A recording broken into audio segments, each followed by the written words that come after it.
welcome to your Aries and New Moon reading. Aries and New Moon. I apparently can't talk straight for the very beginning of your reading. The Aries New Moon reading for your sign. So let's just get started. I've got one deck today. I've got the Tarot of the Divine, all kinds of fairy tales and folklore from all over the world. This card wanted to pop out for you guys, so let's just get started.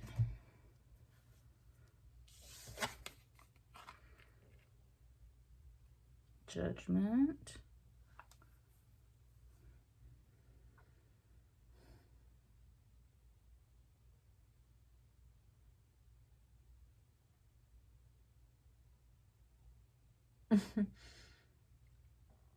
Sorry, I was gonna say, there was so many different little monkey references that just went through my mind, and there was one, I can't remember if this is from like Family Guy or some other cartoon, but there's like this angry monkey in the corner like pointing at people, and like and I heard like Abu's little like chatter when he talks to Aladdin and stuff like that. There was all kinds of monkey energy coming through, like all kinds.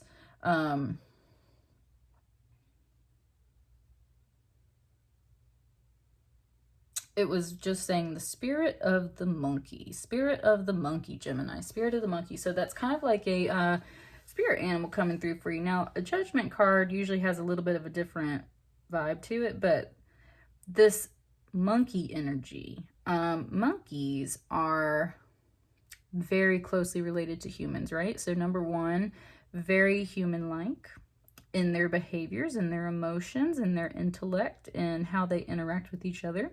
Saying that like we can learn a lot from monkeys, and that's where monkeys are actually really big symbols of wisdom, and especially Asian cultures. They can have trickster energy associated with them for sure, but a lot of trickster energy gods and goddesses and creatures, you know, they're tricksters because they're teaching you a lesson.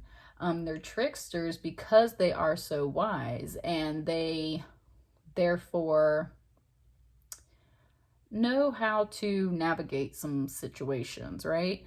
They can play stupid while still being smart. They can play smart while actually being stupid. They can, like, that's what I mean, is like they're tricky in that way, in that they change it up a lot.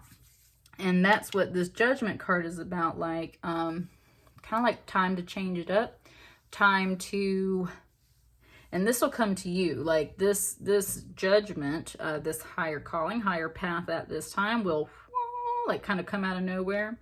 Here's your higher calling. It's just going to stop you in your tracks where you're at. And that's where it's kind of like, be ready to swing and shift as you need, right? Be ready to swing and shift as you need. What else is coming in? It's kind of giving me the Jungle Book, and that, what's his name? King Louie? He's like the orangutan. That's what I mean. He was kind of a trickster. Look, Seven of Cups. This is totally Aladdin. So that's what I mean. It's like,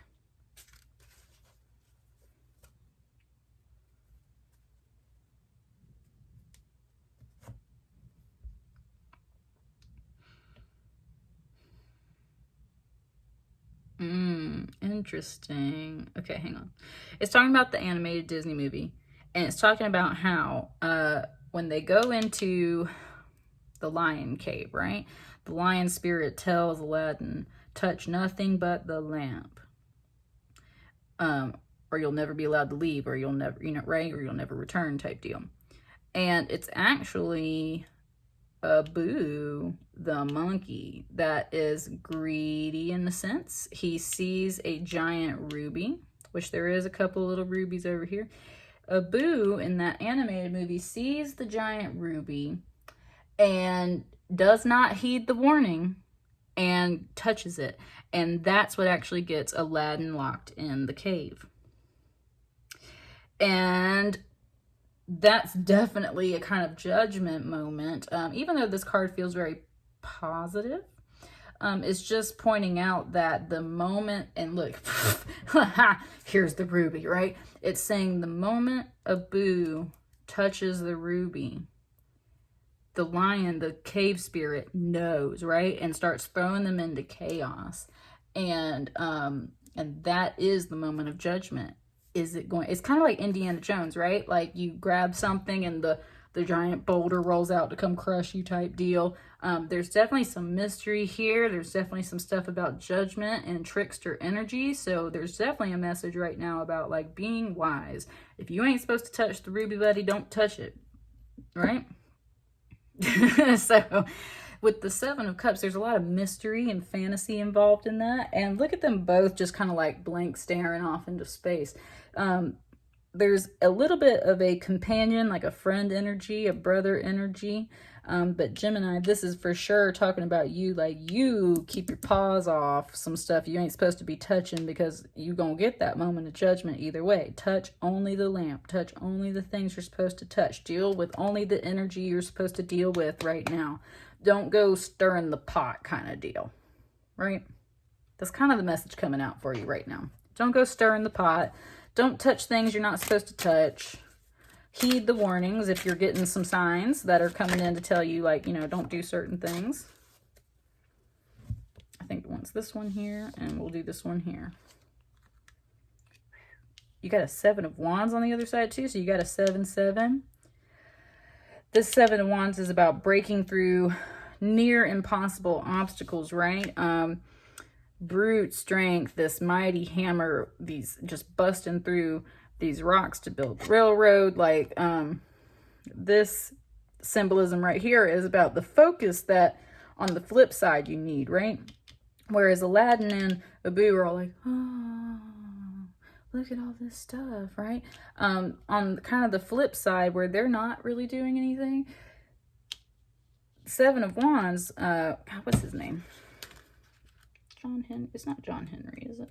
That doesn't sound right to me. Oh, that is right. John Henry, Alabama American folktale. Yeah, represents an indomitable force. That's what I mean. This is about like your physical work ethic and ability of like brute strength to work through tough obstacles and get things done. And so there's, okay, I see this message kind of coming out. Don't touch the things you're not supposed to touch. Heed the warnings. Don't get wrapped up in the fantasy. Again, don't get so lost that you break the rules and touch the things you're not supposed to touch. Instead, you need to turn around and look at like whatever that idea or obstacle or presentation, what have you is, you've got to apply yourself, and you've got to do it in the way that is best going to get through these obstacles. It's going to knock this stuff out of the way. Kind of cheating, cutting corners, stealing type deal, things like that. That's not the way to get things done, Gemini. The way to really get some things done and to do it in the proper energy is the Seven of Wands. Notice how this sun matches up here too, and that's what I mean. So definitely lean more towards this right side. It's talking about how Gemini is the sign of the twins. You got two sides of you, right? The one that's the thief that would steal, and the one that would like bust its ass to go get what it wants. And so that's kind of part of this message right here too, is like, even though Aladdin's a good figure, he gets in trouble all the time because he has to steal to survive. And that, you know, like we could have seriously a whole conversation about like society and poor people, and like, you know, like we could go there. But if we make it the most simple form, right? And then John Henry was a slave busting his ass and wasn't even getting paid for it too. So there's a little bit of that vibe in here too. Like, wait a minute, this isn't so cut and dry. Like, this guy was starving and he needed food, so he did what he had to do. And this guy's working his ass off because he was a slave and he had to. And like, there's that conversation too. And that's what's so beautiful about Gemini. You guys are the twins. You can see both sides and all the gray areas in between. And so there's a lot of that going on too. The bulk of this message right here for you, Gemini, is don't cut corners. Don't be a thief. Don't touch things you're not supposed to touch. Keep your nose clean. Get out of that energy. Get out of that energy. Flip to this other side. If I work hard and focus, I can get the good things that I want. They will naturally come to me, right? This might not be the way I want to do things, but this is the good energy way. I know that this is positive, right? You know. So take that, how that resonates. Definitely, it feels like leaning more towards the good twin side. And so then what's this final card here? The Moon. You got some fears. And look at this too. This energy's moving this way. This energy's moving this way.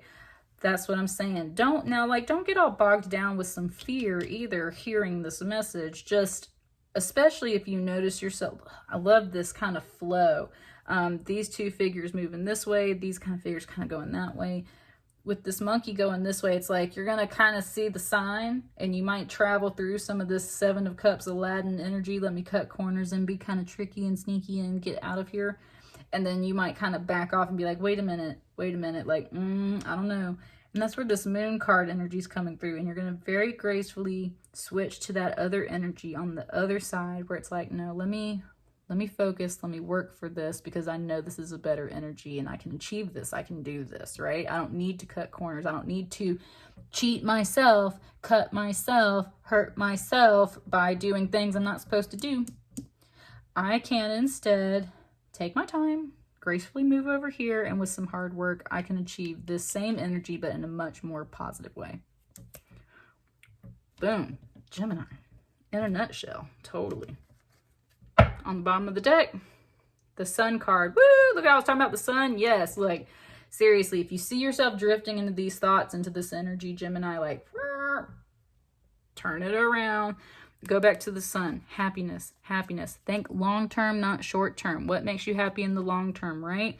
Cutting corners might help you out now. What's going to help you in the long run? Some honest hard work, some grace, paying attention and heeding the warnings and the signs, but most importantly, thinking about your happiness in the long-term happiness, not momentary happiness.